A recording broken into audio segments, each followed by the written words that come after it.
Личность Карлоса Кастанеды окутана туманом. Многие аспекты своей жизни антрополог держал в секрете, а фотографировать себя или записывать на диктофон он никому не позволял. Несмотря на это, он все же дал несколько интервью, хотя и рассказывал разным журналистам разные данные о себе, зачастую противоречивые.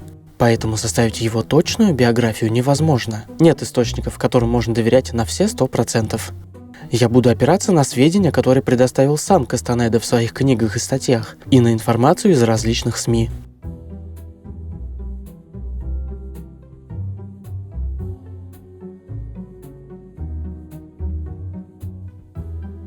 Карлос Кастанеда родился 25 декабря 1935 года в бразильском городе Сан-Паулу.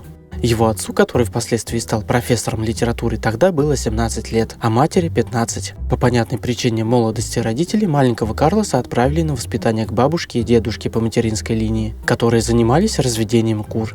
В 6 лет его вернули обратно к родителям. Уже через год после возвращения мама мальчика умерла. Врачи констатировали у него воспаление легких. Однако, как говорил сам Кастанеда, всему виной стал ее малоподвижный образ жизни. В Буэнос-Айресе Карлоса отдали в начальную школу, в которой он проучился до 15-летнего возраста. К тому времени он овладел испанским, хотя уже говорил на португальском и итальянском. В 1951 году Кастанеда переехал в США и поступил в среднюю школу в Сан-Франциско. Окончив ее через 2 года, Карлос перебрался в Милан. Там он посещал курсы пластического и изобразительного искусства при Академии изящных искусств. Однако Кастанеда понял, что изобразительное искусство ему не подходит. Как рассказал сам Карлос, ему не хватило достаточной чувствительности или открытости для того, чтобы стать настоящим художником.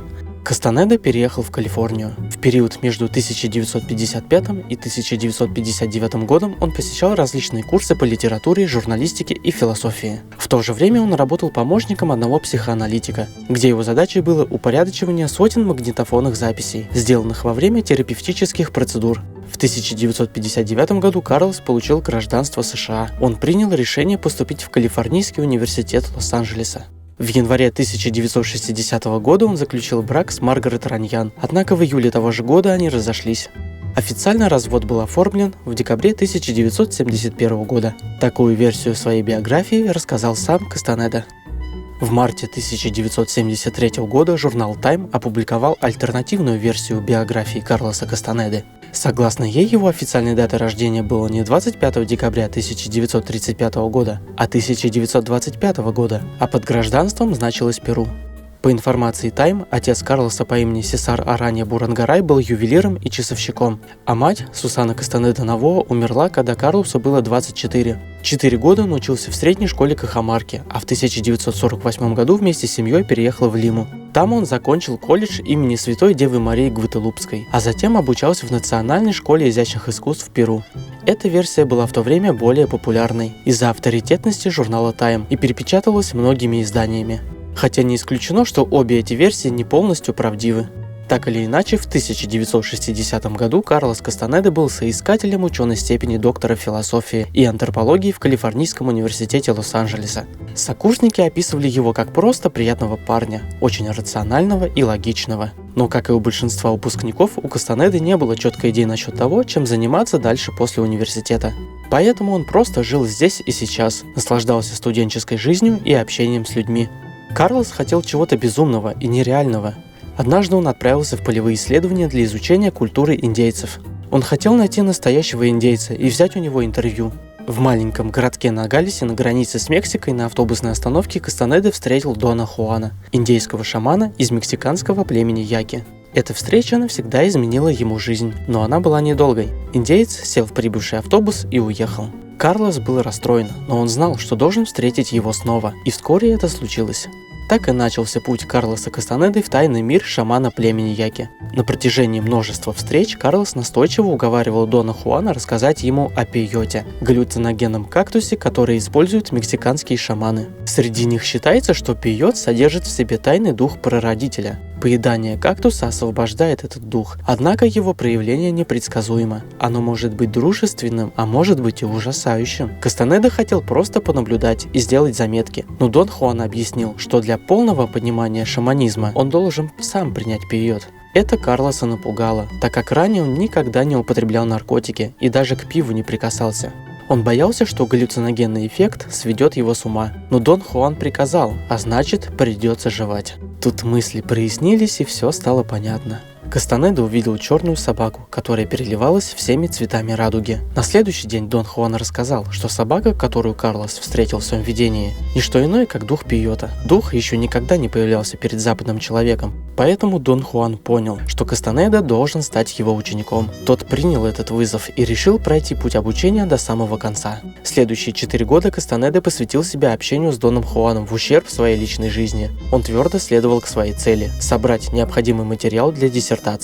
Дон Хуан учил Карлоса предвидеть будущее и рассматривать тайны, сокрытые в прошлом. Для предсказаний использовался дурман. Из растертых семян этого растения готовили зелье. К примеру, в своем видении Кастанеда смог опознать человека, который был виновен в серии преступлений в его университетской библиотеке. Впоследствии это видение помогло поймать этого человека и отправить его за решетку. А под воздействием галлюциногенных грибов Карлос поверил, что умеет летать. Он ощущал себя вороной, он летал над горами и наслаждался свободой и безмятежностью. 1965 год для Карлоса стал поворотным. Он научился видеть духов и без употребления психоактивных веществ. Он осознал, что все его видения были проблесками другой реальности, которая располагается рядом с нашей. Из-за употребления наркотических растений, которые использовались в шаманских ритуалах, здоровье Кастанеды стало ухудшаться. Он употреблял их для разрушения своей картины мира, но страдал и организм. К тому же Кастанеда стал очень растерянным, поскольку грань между одной реальностью и другой начала стираться. Опасаясь за свой рассудок, Карлос вернулся в Калифорнию и принялся восстанавливать свои заметки, накопленные за весь период обучения. При этом он даже не догадывался об их потенциале. В 1968 году издательство Калифорнийского университета напечатало и опубликовало заметки Карлоса Кастанеды. Конец 60-х, начало 70-х оказались просто идеальным временем выхода книги в свет. Поколение, уставшее от Вьетнамской войны и навязанных сверху взглядов, очень тепло приняло идеи Кастанеды. К тому же различные наркотики, в свою очередь, давали возможность уйти от реальности, а книга Карлоса еще сильнее мотивировала в поиске такого рода удовольствий. Учение Дона Хуана за одну неделю разошлось 16-тысячным тиражом. Кастанеда получил невероятный успех. Он стал самым популярным ученым в стране. Первая книга сделала Карлоса миллионером. Когда издатель попросил новые книги, Кастанеда решил вернуться в Мексику, чтобы продолжить обучение у Дона Хуана. Вскоре после этого вышли 2 новые книги. Позже, когда Кастанеда был на пике своей популярности, он заявил, что его духовный наставник умер. Но это была необычная смерть. Дон Хуан превратился в столб света и отправился в другую реальность. После этого Карлос стал во многом подражать своему учителю. Он понял, что должен передать эти знания всему миру. В 1971 году ученичество Кастанеды дало плоды в виде книги «Отдельная реальность». А в 1972 он опубликовал книгу «Путешествие в Икстлан», за которую он получил докторскую степень. У Кастанеды были критики. В 1975 году журналист Ричард Эмиль прочитал учения Дона Хуана. Он поставил под сомнение все полевые работы антрополога, считая их полным вымыслом. Прочитав вторую, а затем и третью книгу, оппонент Кастанеды был поражен противоречивостью Дона Хуана. В каждом рассказе характер индейца был разным. Демиль пришел к выводу, что никакого Дона Хуана не было на самом деле, а Кастанеда попросту его придумал. Журналист даже попросил у антрополога его заметки, но Карлос ему их не предоставил. Кастанеда ссылался на то, что все записи сгорели в пожаре. Еще одним доказательством вымышленности Дона Хуана, по мнению Демиля, стало то, что шаманы племени Яки в своих религиозных ритуалах никогда не использовали пейот. Кроме того, журналист считал, что Карлос попросту скопировал идеи других людей. Однако многие не верили Демилю, считая, что Кастанеда все же был прав. Еще один антрополог, Джей Кортни Файкс, был тем, кто решил разобраться в спорах раз и навсегда. Посетив шаманское сообщество в Мексике, он сделал вывод, что Кастанеда действительно имел опыт общения с индейской культурой. Однако самого Дона Хуана никогда не существовало. Это собирательный образ. Когда споры о мистификации полевых работ Кастанеды поутихли, стало ясно, что его исследования по-прежнему представляют огромную ценность, несмотря на их неточность. Многочисленные споры, которые рождались вокруг полевых работ Карлоса Кастанеды, не отталкивали его поклонников. Многие восточноамериканцы соблазнились легальным ненаркотическим источником просвещения. Вернувшись в Лос-Анджелес, Кастанеда в своей новой роли духовного учителя начал привлекать последователей. Он полностью отрекся от общества, сложив работы о социальных контактах на своих посредников. Кроме того, в соответствии с учением о пути воина, он запутал и уничтожил информацию о себе. В 1974 году Карлос выпустил книгу «Сказки о силе», в которой он описал уход Дона Хуана из этого мира. В течение следующих 20 лет вышли оставшиеся 8 книг Кастанеды. С начала 1990 года Карлос начал вести более открытый образ жизни. Он начал читать лекции в Калифорнийском университете. Сперва он бесплатно обучал небольшие группы, а потом стал устраивать платные семинары в США и Мексике. В июне 1995 года Карлос основал свою издательскую организацию, которую он стал использовать в качестве места для встреч, чтения лекций и других задач. А в 1998 году вышли две последние книги о Карлосе Кастанеде «Колесо времени» и «Магические пассы». В последней книге он написал комплекс особых движений, которым, по его словам, он обучился во время ученичества у Дона Хуана. Эти движения антрополог назвал тенсегрити, в честь термина из архитектуры. Загадки преследовали Карлоса Кастанеду всю жизнь, вплоть до самой смерти. Он умер 27 апреля 1998 года.